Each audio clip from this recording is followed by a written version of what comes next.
ने फोन बंद किया तो कमरे में अजीब सी खामोशी फैल गई। इसके हाथ अब भी हल्के हल्के कांप रहे थे, मगर आवाज में पहले जैसा खौफ नहीं था। इसने मजबूत लहजे में कहा, मैं कल वापस जा रही हूँ, लेकिन इस बार अपनी इज्जत के साथ जाऊंगी। अगर मुझे दोबारा धमकी दी गई तो मैं खामोश नहीं रहूंगी। सलमान इसे देखता रहा। अगर तुम चाहो तो मैं तुम्हारे साथ चिल लूं। सारा ने नफी में सर हिलाया। नहीं सलमान, हर जंग किसी और के सहारे नहीं लड़ी जाती।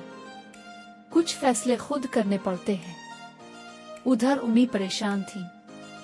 बेटा, घर बसाना आसान नहीं होता, बर्दाश्त करनी पड़ती है। सारा की आंखों में नमी आ गई। उम्मी, क्या बर्दाश्त की भी कोई हद नहीं होती। अगर हर बार औरत ही झुके तो रिश्ता कैसे बराबर रह सकता है। दूसरी तरफ अबू ने सलमान को अपने पास बुलाया। कारोबार हो या रिश्ता, नुकसान पूरा करना पड़ता है। मैं नहीं चाहता कि तुम दोबारा कोई गलत कदम उठाओ।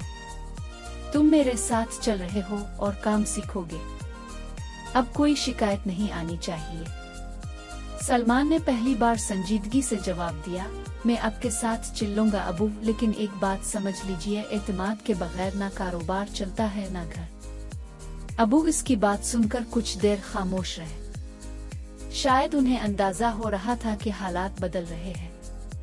रात को सारा अकेली बैठी सोचती रही। मुरीद के अल्फाज उसके कानों में गूंज रहे थे। क्या वो वाकई उसके एहसासात को समझता है या सिर्फ अपनी अना में जीतना चाहता है।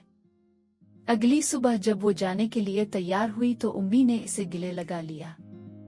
जो भी फैसला करना सोच समझ कर करना। घर टूटने में देर नहीं लगती। दरवाजे के बाहर गाड़ी रुकी। सारा ने गहरी सांस ली और बाहर कदम रखा। उसके चेहरे पर खौफ कम और अज़्म ज्यादा था।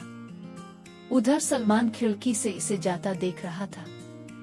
इसे महसूस हो रहा था कि ये सिर्फ सारा का इम्तिहान नहीं, बल्कि इस घर के हर फर्द का इम्तिहान है। गाड़ी दूर निकल गई और सबके दिलों में एक ही सवाल बाकी रह गया, क्या सारा अपने रिश्ते को बचा पाएगी या ये सफर किसी नए तूफान की इब्तिदा है।